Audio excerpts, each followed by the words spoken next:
नमस्कार, आप देख रहे हैं CNBC आवाज। मैं हूं मनीषा गुप्ता और आज बात करेंगे चांदी की, जहां पर $70 प्रति आउंस के नीचे के स्तर हमने यहां पर अब आते हुए देखे हैं। इसके क्या मायने हैं, डिमांड पर इसका क्या इम्पैक्ट होगा, इस पर करेंगे चर्चा। साथ ही बात करेंगे एथेनॉल 85 की, जहां पर हमने पिछले हफ्ते देखा, ओवर द वीकेंड एक्चुअली देखा कि सरकार ने इसे अलाउ कर दिया है और करीब करीब 45 to 49 यहाँ पर पंप्स पे अब ये मिलना भी शुरू हो जाएगा। फ्लेक्सी फ्यूल लॉन्चेस भी हमने यहाँ पर होते हुए देखे। क्या है डिटेल्स, इस पर भी होगी चर्चा। हमारे साथ आज जुड़ रहे हैं श्री मंडोत ज्वेलर्स के मनोज मंडोत, एनर्जी एक्सपर्ट नरेंद्र तनेजा, इस्मा के DG दीपक बलानी और निर्मल बैंक सिक्योरिटीज से कुणाल शाह। आप सभी का कार्यक्रम में स्वागत है। क्रूड ऑयल प्राइसेस पे पहले बात कर लेते हैं, क्योंकि ओवरनाइट मार्केट्स में यहाँ पर जोरदार तेजी है। तनेजा जी, 4.5% की तेजी के साथ आज यहाँ पर बाजार खुले हैं। ऑलमोस्ट 5% हमारी स्क्रीन पर अब क्लियरली जिस तरह से इजराइल और लेबनान के बीच में अब यहाँ पर चिंताएं बनती हुई नजर आई हैं, उसका जो US ईरान पीस टॉक है उस पर क्लियरली असर पड़ता हुआ दिखेगा। यहाँ से अब प्राइसेस पे क्या सेंस है? देखिए, बाजार को इजराइल और लेबनान तो पहले चिंता बनी ही हुई थी, लेकिन अब बाजार इस बात को लेकर के और चिंतित हो गया, जो पिछली हमने 12 घंटे के अंदर देखा है। जिस हिसाब से इजराइल ने ईरान के ऊपर हमला किया, फिर ईरान ने इजराइल के ऊपर किया और मिसाइलों का प्रयोग हुआ है। जब से जो बड़ी फ्रेजाइल सीज फायर है लेकिन चल रही थी, लेकिन इस तरह का हमला एक दूसरे के ऊपर नहीं हुआ था। तेहरान पे भी हमने देखा कि रात को बमबारी होती रही मिसाइलों से। इसको लेके बाजार जो है वो थोड़ा जो है बहुत भयभीत है। बाजार को लगता है कि एक सीमा के आगे इजराइल अमेरिका की बात सुन नहीं रहा है। तो अमेरिकी राष्ट्रपति बयान देते हैं कि बड़ी सख्ती से हम पेश आएंगे इजराइल के साथ, खासतौर से उनके प्रधानमंत्री के साथ, लेकिन उसके बाद वो बयान उनका जो है 24 घंटे के अंदर ही जो है वो थोड़ा नरम पड़ जाता है। और जिस हिसाब से इजराइल अपनी कार्रवाई कर रहा है, उनका तो एजेंडा वही है कि ग्रेटर इजराइल बनाना है। प्रभाव के हिसाब से उनका जो प्रभाव है पूरे इलाके के अंदर रहे। और ईरान जो है वो पहले के मुकाबले उसको लगता है वो पहले से मजबूत है और अमेरिका को बहुत जरूरत है कि वो युद्ध को खत्म करे, लेकिन ईरान तो कोई सी जल्दबाजी में नजर नहीं आता। उनको लगता नहीं है वो बहुत ज्यादा खोएंगे। तो इसलिए बाजार इस बात को लेकर चिंतित है कि ठीक है सीज फायर है, ठीक है ट्रंप साहब बात कर रहे हैं, ठीक है तेल की कीमत जो कम है, जितनी होनी चाहिए थी उससे कम है। जो युद्ध के हालात है उसमें तेल की कीमत जो है वो $125 पर बैरल बड़े आराम से हो जाती। लेकिन अमेरिका पूरी कोशिश करता है, ट्रंप साहब कोशिश करते हैं, कहीं ना कहीं पर्दे के पीछे से उनका लंबा हाथ काम करता है। इसीलिए तेल की कीमत उतनी नहीं बढ़ पाती है, क्योंकि वो अपने जो स्ट्रेटेजिक रिजर्व से भी रिलीज कराते हैं, अपने जो मित्र देश हैं उनसे भी रिलीज करवाते हैं। रशिया का तेल भी जो है बाजार में आने दे रहे हैं, ईरान का तेल भी बीच में बाजार में आने दिया। वेनेजुएला के तेल के लेकर के जो पूरी दुनिया के अंदर वो सुर्खियां बटोर रहे हैं, तो उसको लेके तेल की कीमत वहां नहीं है जो होनी चाहिए थी, क्योंकि अमेरिका इसको। लेकिन नरेंद्र जी, आपको लगता है कि अगर यही स्थिति यहाँ पर जून एंड तक भी रही, जुलाई भी हम इस तरह से अंत आता हुआ देखते हैं, तो आपको लगता है जिस तरह के रिजर्व्स हैं वो और डिप्लीट होंगे, ग्लोबल इन्वेंट्रीज ऑलरेडी गिरती हुई नजर आई हैं, किस तरह के प्राइसेस फिर हम देख पाएंगे बेस्ट केस सिनेरियो में इस क्वार्टर में और एक वर्स्ट केस सिनेरियो में इस साल के अंत तक? देखिए, साल के अंत तक तो कहना मुश्किल हो जाएगा, लेकिन इतना जरूर है कि अभी जो सिनेरियो बन के आ रहा है उसको ऐसा लगता है कि $100 के आसपास कीमतें घूमने वाली हैं, क्योंकि रिजर्व जो खाली हुए हैं उनको भरना पड़ेगा। और दूसरी बात यह है कि अगर सीज फायर में कुछ होता है तो वो भी जो है कि बहुत ज्यादा तेल कीमत पर वो असर आ जाएगा, लगता नजर नहीं आता। मुझे ऐसे लगता है कि $90 से लेकर के और $105 का अगर हम बैंड लेके चलते हैं आने वाले जो है 2-3 महीने के अंदर, तो मुझे लगता है हम सेफ है। लॉन्ग टर्म कहना बड़ा मुश्किल है, लेकिन इतना जरूर है कि तेल अभी हाल फिलहाल जल्दी में सस्ता होने वाला तो नहीं है। डिमांड एंड सप्लाई के फंडामेंटल्स जहां होना चाहिए था भाई $72, $73, वहां तो अभी पहुंचने वाला नहीं है। तो $90 से लेकर के $105 का थोड़ा लंबा बैंड है, लेकिन मुझे लगता है ये बैंड अगर हम लेके चलते हैं और युद्ध जो है दोबारा शुरू नहीं होता है, और तो 90 से 105 का डॉलर है, इसके बीच में कीमतें जो घूमेंगी। तो 90 से 105 के बीच में, और एक पॉसिबिलिटी है कि हम और भी तेजी यहाँ पर आता हुआ देखेंगे अगर ये वॉर और ये स्टेटस को इसी तरह से यहाँ पर लंबा चलता है। नरेंद्र जी, ओपेक ने यहाँ पर अपनी मीटिंग में 180,000 बैरल के हिसाब से और प्रोडक्शन बढ़ाई है जुलाई के लिए, और ये लगातार तीसरा महीना है जब हम ओपेक से प्रोडक्शन बढ़ता हुआ देख रहे हैं। लेकिन ये सब पेपर पे है, ऑन ग्राउंड उनके पास कैपेबिलिटी नहीं है वो एक्सपोर्ट करने की, एक पॉइंट है। और दूसरा ये कि जितना लंबा ये चलेगा, आपको लगता है सी छोड़ के पाइपलाइंस और लैंड की तरफ यहाँ पर फिर एक्सपोर्टिंग कंट्रीज देखना शुरू करेंगी? नहीं, अच्छा आपने प्रश्न किया मनीषा। दो चीजें हैं। पहली बात तो यह है कि सऊदी अरब पहले स्विंग प्रोड्यूसर होता था, जब मर्जी आया वो स्विंग प्रोड्यूसर था, तेल की तो ऊपर नीचे कर पाता रहता। आज आज उनके पास तेल भी है, प्रोडक्शन कैपेबिलिटी भी है, कैपेसिटी भी है, लेकिन उसको इवैक्यूएट नहीं कर पा रहे हैं। वो कैसे करेंगे, क्योंकि स्टेट ऑफ हॉर्मुज जो है वो परेशानी में बंद है लगभग। दूसरी तरफ अमेरिका जो है वो नया स्विंग प्रोड्यूसर बन गया है। इतिहास में पहली बार जो है, कम से कम रीसेंट हिस्ट्री में पहली बार है कि अमेरिका स्विंग प्रोड्यूसर बन गया है तेल का, और वो तेल का उत्पादन बढ़ा भी सकता है, घटा भी सकता है, कीमतों को प्रभावित भी कर रहा है। दूसरी, आपने इवैक्यूएशन की बात करी। हाँ, इतना जरूर हो गया है कि जो खाड़ी के देश हैं अब उनको जो है स्टेट ऑफ हॉर्मुज पर अपनी निर्भरता कम करनी पड़ेगी। पाइपलाइन के माध्यम से, चाहे वो जो है फुजैरा के माध्यम से आए, यूनाइटेड अरब एमिरेट्स या ओमान, उनको ये रास्ते ढूंढने पड़ेंगे। वरना भारत जैसे देश जो है उनको बहुत गहराई से सोचना पड़ेगा कि हमारी निर्भरता जो अभी तक काफी हद तक खाड़ी के देशों में रहती है, कि उस पर कम करें। कीमत कुछ भी होती हो, लेकिन अन्य देशों से लाना शुरू करें, लॉन्ग टर्म बेसिस पे, युद्ध हो या ना हो, लेकिन निर्भरता को स्ट्रेटेजिकली कम करें। क्योंकि एनर्जी सिक्योरिटी के लिए ये आवश्यक है कि आप ऐसे इलाके पर डिपेंड नहीं कर सकते जहां जरा सी मिलिट्री या फौजी हरकत हो जाए या जियोपॉलिटिकल हरकत हो जाए तो डिसरप्शन इतना बड़ा हो जाए कि आपकी अर्थव्यवस्था के लिए चुनौती बन जाए। तो भारत के सामने अगर या तो वो पाइपलाइन बनाए और स्टेट ऑफ हॉर्मुज से नया रास्ता ढूंढे, और जल्दी ढूंढे, नहीं तो भारत जैसे देश जो है, शायद जापान कोरिया भी यही करे, लेकिन भारत तो अब इस बात पर गंभीरता से विचार कर रहा है कि अपनी निर्भरता जो है वो खाड़ी के देशों पर कम करो, और Venezuela, Brazil, America, Canada, Norway, Mexico, Angola, Nigeria, इन देशों पे बढ़ाओ। हो सकता है उसकी कीमत ज्यादा हो जाए, लेकिन डिस्ट्रप्शन जो है वो नहीं होगा। स्ट्रेटेजिकली अब भारत भी उस दिशा में सोच रहा है, और ये सऊदी अरब, कुवैत, इराक और इन सब देशों को पता है। या तो वो पाइपलाइन बनाए स्टेट ऑफ हॉर्मुज से जो इंसुलेट करे अपने, अगर ऐसा नहीं करते हैं तो भारत जैसे देश जो है उनको नए रास्ते ढूंढने पड़ेंगे। एब्सोल्युटली। तिना जी, एज ऑलवेज बहुत शुक्रिया साथ जुड़ने के लिए। तो काफ़ी सारी इंपॉर्टेंट चीज़ें वहाँ से निकल के आई कि भारत की जो डिपेंडेबिलिटी है अपने क्रूड इंपोर्ट्स के लिए चेंज होती हुई नजर आई है, और ये लंबा समय तक अगर चलेगा तो शायद हम वो और भी widening in sense of importers यहाँ पर ढूंढने की कोशिश, रादर एक्सपोर्टर्स ढूंढने की यहाँ पर कोशिश करेंगे। वेल, ये तो बात हुई कच्चे तेल की, जहाँ पर नरेंद्र जी ने भी कहा कि 90 और 105 के बीच में एक दायरा है, और अगर ये चलता रहता है तो अगस्त सितंबर तक $135 प्रति बैरल तक भी हम लेवल्स देख पाएंगे। और यही रीजंस है काफ़ी हद तक एथेनॉल पुश के लिए भी। हमारे साथ इस्मा के डीजी दीपक बलानी है। दीपक जी नमस्कार। E85 आपका क्या रिएक्शन है? वो पहली फ्लेक्स फ्यूल कार आपको दी गई है, कैसे देखते हैं आप इसे? एक लंबा सफ़र है, नॉट दैट कल से ये शुरू हो जाएगा, पेट्रोल पंप्स पे E85 यहाँ पर ज़रूर है, लेकिन फ्लेक्स फ्यूल कार्स फिलहाल बाजार में नहीं है। नमस्कार Manisha ji, thank you for having me in your show. बिल्कुल, ये एक बहुत ही पॉजिटिव डेवलपमेंट है, और हम आपके प्रोग्राम पे कई बार हमने इस चीज़ को हाईलाइट किया था कि अगर हमें इथेनॉल कैपेसिटी जो अंडर यूटिलाइज्ड है उसको अनलॉक करना है, तो उसका एक सबसे अच्छा माध्यम है कि we have to go flex. जैसे ब्राजील में फ्लेक्स फ्यूल व्हीकल जब 20 या 25 साल पहले लॉन्च हुई थी, आज उनकी टोटल फ्लीट का लगभग 90% फ्लेक्स फ्यूल है, और उनका एवरेज इथेनॉल ब्लेंड ऑलमोस्ट 53-54% है। तो फ्लेक्स फ्यूल एक ऐसा वाहन है जिसमें कोई भी किसी तरह का भी ब्लेंड चल सकता है, E20 से E100। तो ये कंज्यूमर को चॉइस भी देता है, और अगर इकोनॉमिक्स सही काम करे तो हमारी ब्लेंडिंग और हमारा एवरेज इथेनॉल यूसेज काफी बढ़ सकता है। तो वी आर वेरी हैप्पी कि मारुति ने पहला फ्लेक्स फ्यूल लॉन्च किया, और हीरो ने भी अपनी 2 व्हीलर लॉन्च की है flex fuel.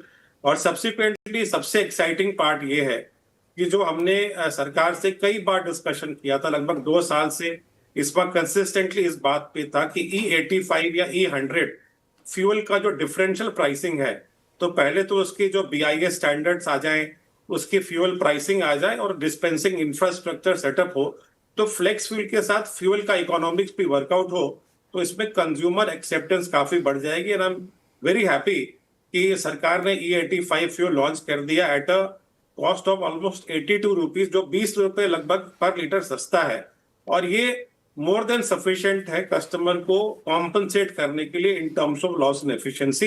Having said that, आपको मालूम है इथेनॉल में जो ऑक्टेन नंबर है वो काफी हाई होता है, तो अब पूरा सिचुएशन ऐसा बैठ रहा है कि अगर इकोनॉमिक्स फ्लेक्स फ्यूल अगर आज सारी OEMs लॉन्च कर देती हैं, जो कि मुझे लगता है कि अब लॉन्चिंग स्टार्ट हो जाएगी, तो मुझे लगता है कि consumer will be more willing कि वो फ्लेक्स फ्यूल में E85 फ्यूल भराएगा। और कहीं ना कहीं हम लोग जो क्रूड का जो इंपोर्ट के ऊपर इतना डिपेंडेंट है, वो कहीं ना कहीं हमारी जो निर्भरता इंपोर्ट पे है वो घटेगी आने वाले समय में। दीपक जी, अगर हम फ्लेक्स फ्यूल्स की यहाँ पर बात करें तो कब तक आप उसका एक would you give it 5 years 7 years कि हम देखेंगे कि एक बड़ी फ्लीट फ्लेक्स फ्यूल कार्स की इंडिया मार्केट्स में है? एक तो ये, और दूसरा जो हम E20 पे फिलहाल हैं, वो जो कॉन्वर्सेशंस हो रही थी E21 की, E25, E27 वगैरह की, वो कहाँ तक पहुंची है? देखिए, आपका पहले क्वेश्चन का ये है आंसर कि अभी भी कुछ एक या दो पॉलिसी पेंडिंग है डिसीजंस सरकार को लेने हैं जीएसटी को लेकर। स्पेसिफिकली जो व्हीकल, क्योंकि जो फ्लेक्स फ्यूल व्हीकल है उसकी जो मैन्युफैक्चरिंग कॉस्ट आती है वो थोड़ी सी आइस इंजन से ज्यादा है, तो कस्टमर को उसका लोड ना आए तो उसके ऊपर जीएसटी कहीं ना कहीं रैशनलाइज करने की आवश्यकता है। और मुझे लगता है सरकार इस पे भी जल्दी ही डिसीजन लेगी, क्योंकि हम लोग भी और ओईएम्स भी सरकार से लगातार चर्चा कर रहे हैं कि इसको कहीं ना कहीं रैशनलाइज करने की आवश्यकता है। हैविंग सेड दैट, मुझे लगता है कि अब सारे ओईएम्स फ्लेक्स फ्यूल बहुत जल्दी लाएंगे और हम मार्केट में flex fuel by and large देखेंगे। मुझे जहां तक हमें लगता है कि इसमें दो चीजें होंगी। सरकार से हमने ये भी बोला है कि आप अगर आइस इंजन को मैंडेट कर दें कि अगले साल से सिर्फ फ्लेक्स फ्यूल आएगी जिसमें कस्टमर को चॉइस हो जाएगी, और कंसिडरिंग जैसे उस दिन मंत्री जी ने भी कहा during the launch of flex fuel vehicle कि अगर 2030 तक अज्यूम करें कि 50% व्हीकल जो है अगर फ्लेक्स फ्यूल हो तो लगभग 400 से 450 करोड़ लीटर एडिशनल इथेनॉल की डिमांड बढ़ जाएगी, and that will be a very big relief to the farmers, क्योंकि उसके साथ लगभग 12,000 करोड़ का एडिशनल पेमेंट जो है किसानों को होगा। तो पहला तो क्वेश्चन ये है। सेकेंडली, मुझे जहां तक ये लगता है कि अब सारा का सारा इंफ्रास्ट्रक्चर सेटअप हो गया, डिस्पेंसिंग इंफ्रास्ट्रक्चर आने की आवश्यकता है। लगभग 5,000 पंप अगले साल तक लगेंगे, लेकिन हम चाहेंगे सरकार को कि इसको और एक्सपेडाइट करें, क्योंकि ये सिर्फ 10 क्लस्टर में ना आए, लगभग ओवरऑल कंप्लीट पूरे कंट्री में इसको सेटअप किया जाए, ताकि हर जगह, क्योंकि इथेनॉल आज हमको हर जगह हर स्टेट में अवेलेबल है, तो अगर ये पूरी डिस्पेंसिंग इंफ्रास्ट्रक्चर अगले 1-2 साल में लगा सकते हैं तो ये एक बहुत बड़ा रिलीफ होगा इंडस्ट्री के लिए और किसानों के लिए भी और कंज्यूमर्स के लिए भी।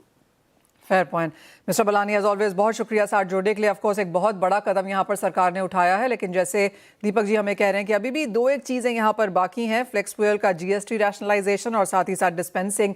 ये दो चीज़ें जैसे ही सॉर्ट हो जाएंगी और प्राइसिंग ऑफकोर्स यहाँ पर ऑलरेडी बेहतरीन है ही, तो आगे जाकर एक अच्छा स्ट्रॉन्ग इन्फ्लक्स हम यहाँ पर आता हुआ देखेंगे फ्लेक्स फ्यूल्स का और इंक्रीज्ड एथेनॉल ब्लेंडिंग का भी।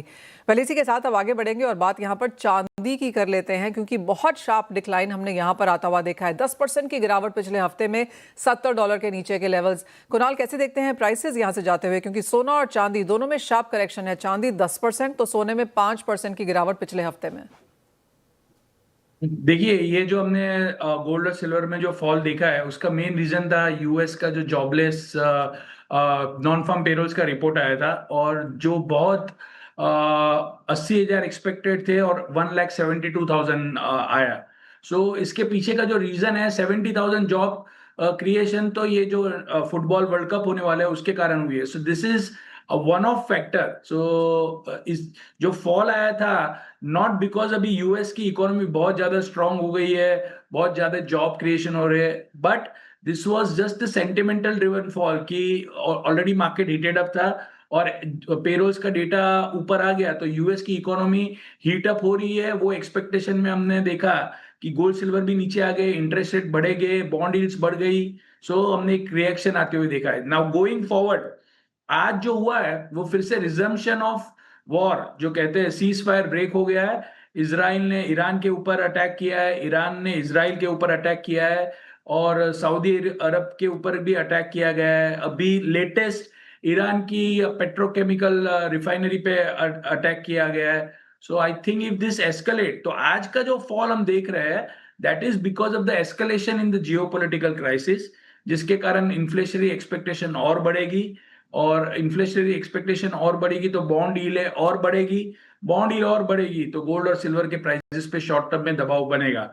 तो भले लॉन्ग टर्म फंडामेंटल कितने भी तेजी के रहेंगे, बट शॉर्ट टर्म में ये दबाव कंटिन्यू रह सकता है। सिल्वर $64 $65 के बीच में ये हफ्ते में ट्रेड करता हुआ देखने मिल सकता है, और जहां तक गोल्ड की बात करेंगे 4230 4250 के बीच में गोल्ड भी आता हुआ हमको नजर आएगा। सो सेल ऑन राइज की रणनीति रखी है, और जब तक ये वॉर का कोई पॉजिटिव न्यूज़ नहीं आता है, तब तक मुझे नहीं लग रहा है कि बड़ी तेज़ी हो पाएगी।